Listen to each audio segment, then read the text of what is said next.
25 septembre. Tenez-vous à distance des angles. Dans presque tous les jeux de plateau, échecs, jeux de Go, backgammon, etc., les coins sont synonymes de défaite et de mort. Et cela vaut aussi dans des sphères plus abstraites.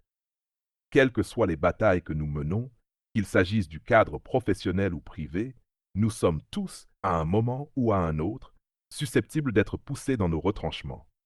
Il est rare que l'on s'en rende compte avant qu'il soit trop tard. Souvent, on se retrouve piégé dans un moment d'enthousiasme, d'émotion, d'engagement, de prise de décision, ou après avoir résolu un problème. D'un point de vue tactique, il existe toujours plusieurs façons de s'en sortir. Mais la solution la plus sage est de devenir un stratège à la manière de Sun Tzu.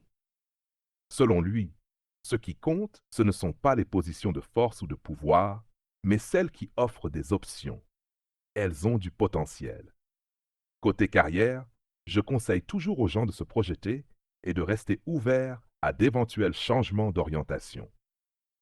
Cet emploi qui vous semble idéal aujourd'hui pourrait virer au cauchemar si vous échouiez à entrevoir les angles dans lesquels vous pourriez vous retrouver acculé. En travaillant à Hollywood, je me suis moi aussi retrouvé dans ce genre de situation, difficile de résister à un tel salaire. Je ne m'en suis sorti qu'en me projetant dans l'avenir et en planifiant un virage à 180 degrés.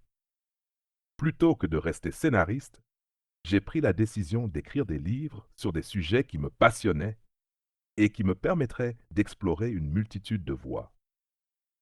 Par là même, je me laissais la possibilité de redevenir scénariste si l'envie m'en prenait, mais à mes conditions. Loi du jour.